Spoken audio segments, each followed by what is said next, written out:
135 വർഷം പഴക്കവും കരിങ്കല്ലും സുർക്കയൊക്കെ ഉപയോഗിച്ച് നിർമ്മിച്ചതുമായ മുല്ലപ്പെരിയാർ അണക്കെട്ടിൽ ജലനിരപ്പ് കൂടുന്തോറും കേരളത്തിലുള്ള ആളുകളുടെ മനസ്സിൽ തീയാണ്. തമിഴ്നാടിന് പെരിയാർ ജലം ജീവജലമാണ്. അവരുടെ 5 ജില്ലകളും ജലസേചനത്തിനും കുടിവെള്ളത്തിനും ആശ്രയിക്കുന്നത് പെരിയാർ ജലത്തെയാണ്. പക്ഷെ നമുക്കറിയാം, പഴയ ഡാമിന് എന്തെങ്കിലും സംഭവിച്ചിട്ടുണ്ടെങ്കിൽ വളരെയധികം നാശനഷ്ടം ഉണ്ടാകും.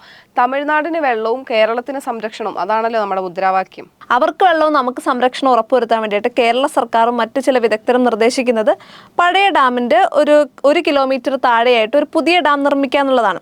പക്ഷേ ഇങ്ങനെ ഒരു പുതിയ ഡാം നിർമ്മിക്കുമ്പം അതിന് കേന്ദ്രത്തിൻ്റെയും തമിഴ്നാട് സർക്കാരിൻ്റെ അനുമതി ആവശ്യമാണ്. അത് നമുക്ക് ലഭിക്കാനിടയില്ല. പിന്നെ ഒരു കാര്യം എന്ന് വെച്ചാൽ, ഇന്നത്തെ സാഹചര്യത്തിൽ അങ്ങനെ പുതിയൊരു ഡാം നിർമ്മിക്കാൻ ഏകദേശം 1500 കോടി രൂപയെങ്കിലും ചെലവാക്കേണ്ടി വരും. ഇപ്പോഴത്തെ ഡാമിൻ്റെ താഴെ പുതിയൊരു ഡാം കെട്ടേണ്ടി വരുമ്പോൾ ഇപ്പോഴുള്ള ഡാമിനേക്കാൾ വളരെയധികം ഉയരം കൂടിയതും വലിപ്പമുള്ള ഒന്നായിരിക്കണം അത്. അപ്പോൾ 1 കിലോമീറ്റർ മാത്രം താഴെ ഇങ്ങനെ ഒരു ഡാം കെട്ടുന്നതിന് വേണ്ടി മണ്ണെടുക്കുമ്പോൾ തന്നെ പഴയ ഡാമിന് തകർച്ച ഉണ്ടാകാനിടയുണ്ട്. അപ്പം ഇങ്ങനെ ഒരു റിസ്ക് എടുക്കേണ്ട എന്നതാണ് വിദഗ്ധരുടെ അഭിപ്രായം. പിന്നെ വേറൊരു പ്രശ്നം എന്താണെന്ന് വെച്ചാൽ, പെരിയാർ വന്യമൃഗ സംരക്ഷണ കേന്ദ്രമൊക്കെ ഉള്ള ഒരു പ്രദേശത്ത് ഇത്രയും ഭീകരമായിട്ടുള്ള ഒരു സ്ട്രക്ചർ വരുമ്പം അതിന് പരിസ്ഥിതി അനുമതി ലഭിക്കാനിടയില്ല. പിന്നെ മറ്റൊരു പ്രധാനപ്പെട്ട കാര്യം എന്ന് പറഞ്ഞാൽ, 100 വർഷം കഴിയുമ്പം ഈ ഡാമും പഴയതാവും. അപ്പം ആ ഡാമും ബലഹീനമാണ്, അത് പുതുക്കിപ്പണിയണം എന്നൊക്കെയുള്ള ആവശ്യങ്ങൾ വരും. അപ്പോൾ ആ പുതുക്കിപ്പണിത ഡാമിൻ്റെ കീഴ്ഭാഗത്തായിട്ട് പുതിയൊരു ഡാം കെട്ടാനുള്ള സ്ഥലം കണ്ടെത്തേണ്ടി വരും. അപ്പോൾ ഇങ്ങനെ കേരളത്തിനകത്ത് ഇറങ്ങിക്കിട്ടുന്ന ഡാമിൻ്റെ വലിപ്പം ഒന്ന് ആലോചിച്ച് നോക്കൂ. അതായത് പുതിയൊരു ഡാം കിട്ടുക എന്ന് പറയുന്നത് അപ്രായോഗികമാണ്. അപ്പൊ കേരളത്തിന്റെ ഈ ആശങ്കയ്ക്ക് പരിഹാരം ഇല്ലേ? മുല്ലപ്പെരിയാർ ഡാമിന്റെ ഏറ്റവും ഉയർന്ന ജലനിരപ്പ് എന്ന് പറയുന്നത് 152 അടിയാണ്. 1979 ഡാമിലെ വെള്ളം ചോരുന്നു, ഡാം ബലഹീനാണ് എന്നൊക്കെയുള്ള പരാതികൾ ഉയർന്നപ്പം കേന്ദ്ര വാട്ടർ പവർ കമ്മീഷന്റെ ചെയർമാനായിരുന്ന മലയാളി എഞ്ചിനീയർ ഡോക്ടർ KD തോമസ് ഈ ഡാം സന്ദർശിച്ചിട്ട് 2 നിർദ്ദേശങ്ങളാണ് കൊടുത്തത്. ഒന്നാമത്തേത്, ഡാമിലെ ജലനിരപ്പ് 152 അടിയിൽ നിന്ന് 136 അടിയായിട്ട് നിയന്ത്രിക്കുക. അതോടെ ഡാമിൽ സംഭരിക്കുന്ന വെള്ളത്തിന്റെ അളവ് 1/3 കുറയും. അപ്പോൾ ഡാമിലെ ജലത്തിന്റെ സമ്മർദ്ദം കുറയും. രണ്ടാമത്തേത്, ഡാം ബലപ്പെടുത്തി ശക്തിപ്പെടുത്തുക. അപ്പം അന്ന് നിർദ്ദേശിച്ചിരുന്ന ശക്തിപ്പെടുത്തൽ പണികളൊക്കെ തമിഴ്നാട് സർക്കാർ പൂർത്തിയാക്കി കഴിഞ്ഞു. കേന്ദ്ര വാട്ടർ പവർ കമ്മീഷന്റെ വിദഗ്ധർ ഈ പൂർത്തിയാക്കിയ പണികളൊക്കെ തൃപ്തികരമാണെന്ന് പ്രഖ്യാപിക്കുകയും ചെയ്തിരുന്നു. ഇതിന്റെ അടിസ്ഥാനത്തിലാണ് സുപ്രീം കോടതി 136 അടിയിൽ നിന്ന് 142 അടി വരെ വെള്ളം സംഭരിക്കാനുള്ള അനുമതി കൊടുത്തത്.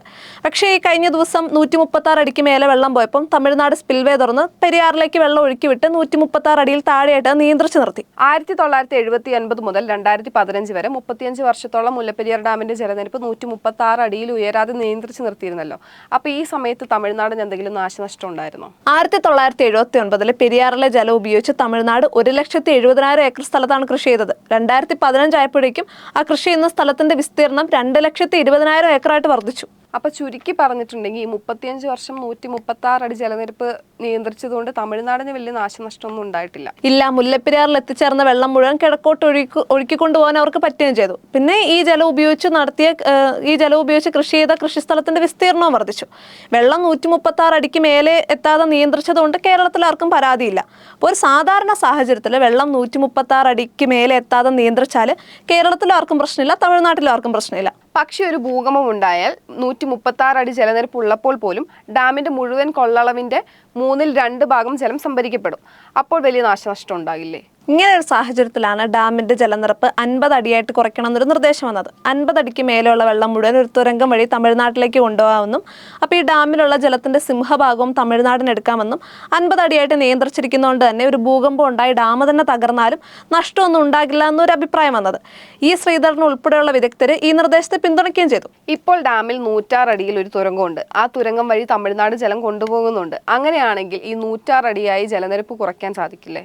കഴിയും. 152 അടിയിൽ ജലം സംഭരിക്കാൻ കഴിയുന്ന ഡാമിന്റെ ജലനിരപ്പ് 136 അടിയായിട്ട് നിയന്ത്രിക്കുമ്പം ഡാമിന്റെ വ്യാപനത്തിന്റെ 66% ജലമുള്ളത്. അത് പിന്നെ ഒരു 30 അടി കൂടെ കുറച്ച് 106 അടിയാക്കി കഴിഞ്ഞാൽ ഡാമിന്റെ മൊത്തം വ്യാപനത്തിന്റെ 1/5 താഴെ ജലമുള്ളൂ. അപ്പോൾ ഒരു ഭൂകമ്പം ഉണ്ടായി ഡാം തകർന്നാൽ പോലും ഒരു നഷ്ടം ഉണ്ടാവില്ല. അതായത് ചിലർ നിർദ്ദേശിക്കുന്നത് പോലെ 50 അടി വരെ ജലനിരപ്പ് കുറയ്ക്കേണ്ട ആവശ്യമില്ലല്ലേ? അതെ, അങ്ങനെ സംഭവിച്ചാൽ അവർ തമിഴ്നാട്ടിലേക്ക് ഇപ്പോൾ ഒഴുക്കിക്കൊണ്ടുപോകുന്ന വെള്ളത്തിനേക്കാൾ കൂടുതൽ ഒഴുക്കിക്കൊണ്ടുപോകും. ഇപ്പം 106 അടി താഴെയുള്ള ജലം ഡെഡ് സ്റ്റോറേജ് ആയിട്ട് നിൽക്കുന്നതുകൊണ്ട് കേരളത്തിലെ ഡാമിന് താഴെയുള്ള കോട്ടയം, ഇടുക്കി ജില്ലകളിലൊക്കെ ഭൂഗർഭ ജലനിരപ്പ് താഴാതെ ഒരു വരൾച്ചയോ ക്ഷാമോ ഒന്നും ഇല്ലാതെ സംരക്ഷിക്കാൻ കഴിയും. ഇനി 106 അടിയിൽ നിന്ന് 50 അടിയായിട്ട് കുറച്ചാൽ വേനൽക്കാലത്ത് ഈ കോട്ടയം, ഇടുക്കി ജില്ലകളിൽ ഭൂഗർഭ ജലനിരപ്പ് വല്ലാതെ താഴാനും ഇന്നില്ലാത്ത രീതിയിലുള്ള ജലക്ഷാമം ഉണ്ടാകാനും ഒക്കെ സാധ്യതയുണ്ട്. ഡാമിലെ ജലനിരപ്പ് അതുകൊണ്ട് 106 അടിയായിട്ട് കുറച്ചാൽ മതിയായിരിക്കും. 50 അടിയായിട്ട് കുറയ്ക്കുന്നത് കേരളത്തിന് തന്നെ ദോഷം ചെയ്യും. 106 അടിയിൽ ഓൾറെഡി തമിഴ്നാട്ടിലേക്ക് ഒരു തുരങ്കം ഉണ്ടല്ലോ, അതിന്റെ വ്യാപ്തം വർദ്ധിപ്പിക്കാൻ തമിഴ്നാടിന് അധികാരം കൊടുക്കാം. അങ്ങനെ വ്യാപ്തം വർദ്ധിപ്പിച്ച് അവർ പെട്ടെന്ന് തന്നെ ജലം കൊണ്ടുപോയിക്കോട്ടെ. തമിഴ്നാട്ടിൽ കൂടുതൽ ജലം സംരക്ഷിക്കാൻ വേണ്ടിയിട്ട് സഹ്യപർവ്വതത്തിന്റെ കിഴക്കേ ചെരുവിലുള്ള 4 ബേ ഡാമിന്റെ ഉയരം വർദ്ധിപ്പിക്കുകയും ചെയ്യാം.